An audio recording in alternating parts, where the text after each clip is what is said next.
Welcome to the Viewless Wings Poetry Podcast, where we celebrate the craft of poetry. Each week we feature interviews with incredible poets, songwriters, and artists, including Olivia Gatwood, Safia El Hilo, Dana Joya, and many more. We also feature periodic submitted poetry episodes. Visit viewlesswings.com to submit your original poetry. I'm your host, James Moorhead, Poet Laureate of Dublin, California, and author of Canvas, Portraits of Red and Gray, and The Plague Doctor. Hit subscribe and follow me on Instagram or Threads at Viewless Wings. On this week's episode of the Viewless Wings Poetry Podcast, we are featuring poems submitted to Viewless Wings and read by the authors. We love providing a platform for poets to share their words on viewlesswings.com and their voices on the Viewless Wings Poetry Podcast. Visit viewlesswings.com to learn more about how to submit your poem for a future episode, or find Viewless Wings on submittable.com. And now we turn the mic over to our first featured poet. Hello, my name is Peter Carellini. I'm a filmmaker, photographer, actor, and writer based in New York City. My photography and poems, short stories, and essays have been published in over a half-dozen publications, including Travel and Leisure, Bruegel Art Vu, Rabble Review, and Mythos Magazine, while my directorial, no-budget film debut, Hello World, had its public premiere at the Greenpoint Gallery in October of 2021. I currently work as a SAG background actor in several New York City film and television productions, while workshopping upcoming screenplays, stage plays, chapbooks, and a full novel. This poem was written for the prompt Shadows at Secret Pete's, an open mic held monthly at Pete's Candy Store in Brooklyn, New York. I've always had a great empathy for those the world deems filth and scum. This is my tribute to the discarded things of the world. My heart weeps for shady vermin, they who scurry in pre-war nooks not caulked, and under the eyes of social climbers dwindle. How I loathe parameters of holy and hellish. More is my kinship with wretched, sad refuse, addicts, hustlers, whores, and lazy bones, especially naive and ugly children, whom one would never find past gates of gallows, or worse, forgotten in the wake of storms, simply because it is not cute enough. On my watch we will not hunt hyenas, forced from paradise for mangy misery. I've sat on too many wine mom sofas while toasting with six-figure journeymen, siring perfect bastards and bitches, listening to jerk-offs judge the jaundiced or liberal voters' kinder songs of shame. Give to me goblins and ghosts in graveyards, where the freakish come to cavort, where we shriek and cry and dwell in filth, and, holding claws clenched so crassly, destroy some foul notions in the air that damn the innocent fuck-up spawned by forebearers trained to crush them, as we spit on silk of purest white from our loving, spooky shadows. My name is Tanya Thomson, and I'm happy to be here reading my poem Kiting for Viewless Wings. I'm the co-author of Frame and Mount the Sky, published in 2017, which is a chapbook of ekphrastic poetry. I'm also the author of Strum and Lull and The Profusion, both of which were published in 2019, as well as the author of a full-length collection of poems called Plunge, which was published by Uncollected Press in 2023. My inspiration for this poem was a piece of art by John Tarahif called The Kite. You can Google it, it's on the internet, and it's a very provocative piece of art. Here's my poem, Kiting. Sun slips down, disbanding its yellow over oak and maple, as the wild blue of twilight raises its head, shaggy with firefly gold and starlight sequins. Fox slinks along edge of woods, pausing and raising her head to sniff, no doubt to take measure of me, standing hushed and enjoying her sylvan undulations. Blackbird hops, his neck and head irised indigo, parallel to ground as he rifles for beetle and seed, having forgotten the stale shards of biscuits that comprise his winter meals. I must look like a woman living her second or third girlhood, plunking myself down in the evening grass, one shoe off, my shorts green, shirt rumpled, and tired kite beside me. Wind was my friend today, allowing frame and spine and tail to ride its tides, rise with waves, dip with undertow, sky and ocean whose expanse boggles mind. Time lost itself in the afternoon and the motions of arm and sail, and the honeysuckle incense surging from forest fringe. Now the day recedes in tired limbs and a breeze peppered by bats' barbed caper, and my own breaths drift from exuberant currents to gloaming's pitchy center. Thank you for listening. I'm Edward Sankey, a writer based in Toronto, and I specialize in prose poetry and the short literary form. My latest work, The Fallen, is a short romantic meditation. The Fallen. Today, I met a jumper for the first time. I'm not sure how far she had fallen, but as I looked at her, I thought about what dark tincture of pain or circumstance must have led to this final volley between life and death.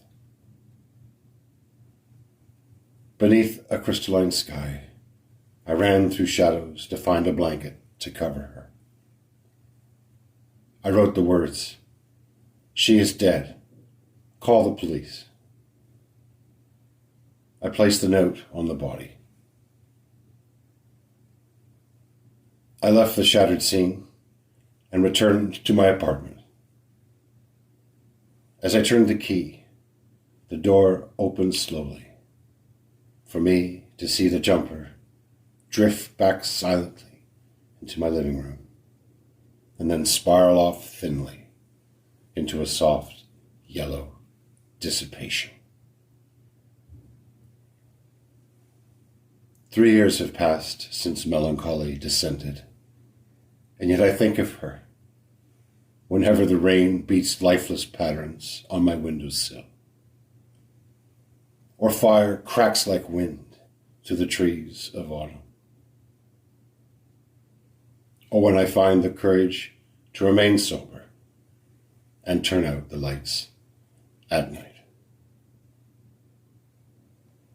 I can still feel this cold human magic when her eyes float over me as if tipped from a star, above the dust that leaves me tied to a broken man, a dismantled man.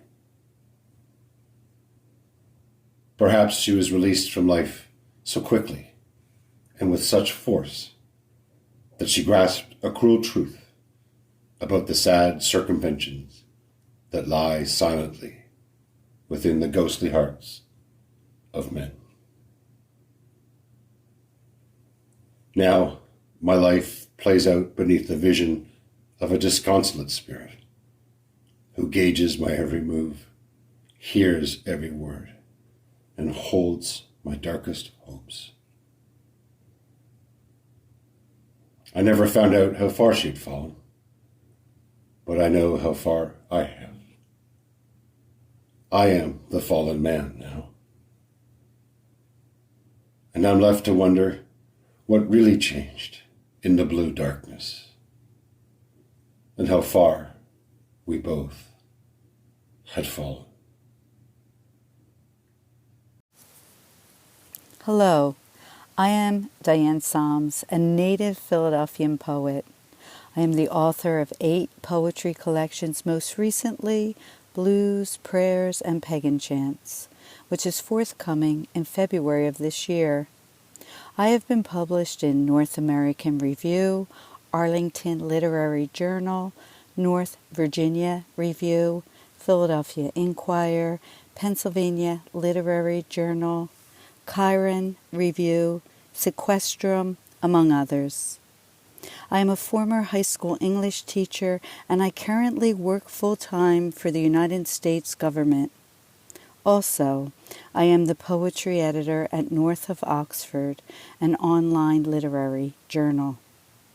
For my most recent YouTube interview, you can check out Philly Cam's Philly Loves Poetry, episode 76. A brief introduction to the writing of my poem.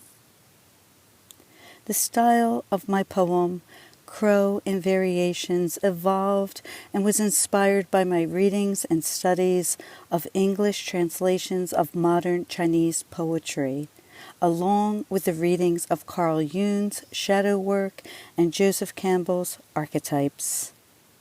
Crows belong to the genus Corvus and are somewhat mystical and ominous birds, maybe even shaman-like, traveling between the world of the living and the world of the dead. Realistically, I believe a crow, like a poet, has a language all its own, and therefore I have allowed myself to create 6 crow images, each image possessing its own space, its own meaning, its own language. My poem, Crow in Variations. 1. Voices. Crow tells me it doesn't know when God speaks, but the voices it hears are the flavors of the rainbow, and God's voice would be February red, the taste of cherry love. I press Crow, but Crow won't answer, then says it was wrong about God's voice being red, and that it is zigzagged, bright silver light, like a bolt of lightning in March's sky to wake all the people still in hibernation. It is tasteless as water. 2. Reflection. Crow flew into the room where Nietzsche died. Crow like that he said, see the positive in the now, and not to dwell in the past. Crow flew backward through this lifetime, through memory, shattering all its mirrors. Crow also flew back through countless other lifetimes. Crow landed and was clinging to the tightrope wire of this moment, with a tight grip balancing on the heavy wind-swept storm of the present. Shining in its dark eyes were 2 mirrors, or 2 black holes. Crow couldn't decide. 3. Blues. Crow plays piano where it sweeps voices of blues as musical notes into piles, the way one rakes dead leaves before jumping into them. Today, it stretches long notes across the keys as if setting a table for all the outcast whom have passed through the trembling reach of its talon tips. Crow cries as it strikes their bluest of blue notes. It sings as if God cared, as if listening. 4. Shapeshifter. Crow's clear, silverish shrill drums each ear, making one attentive, captive of circling wings, like words slicing through a futile existence, entering into the closed closet space of sound. Trickster, shape shifts before taking flight. 5. Core. Crow delves into deepest regions, clam shell of the hard soul. Sharp beak of knowing cuts like a knife until it pries the soul open, until a spirit rises. Then the voiced blue sky integrates light and shadow into new found flight. 6. Calls. Sycamore as elder stands in bare-branched dead space. Its inner heartwood shrinks dally into bark's corpse. Fluttering wings of 4 crows like flying sets of human hands move as musical notes to different octaves of tone-deaf branches. Calls descend, ascend as shaman chants. This is mysterious, an ancient ritual. Sycamore waits on the future to call. To close this episode, I will read a poem submitted by Tobi Alfier, who requested I read this poem on her behalf. Tobi is published nationally and internationally. Credits include War, Literature, and the Arts, the American Journal of Poetry, KGB Barlit Mag, Washington Square Review, Chola Needles, James Dickey Review, Gargoyle, Permafrost, Arkansas Review, Anti-Heroin Chic, and others. She is co-editor of San Pedro River Review. Her name is Heather. She's one of those women who talks to strangers more often than friends, turns them into friends. She's one of those women with cooking magazines from 20 years gone, still cooks from them all. Her house is a jumbled menagerie, as are the couches and chairs in multiple rooms. Guests can wrap themselves in crocheted afghans or cashmere throws. Cobalt glass on her windowsills, cabinets full of antiques. An incandescent trail of light forms shadows on floors once polished, now scratched and paled, but the air smells rich. Ripe figs and coffee, a flame in the fireplace, Chanel No. 5 on her wrists. Hair undone and curling lazily down her shoulders, she is the epitome of her surroundings.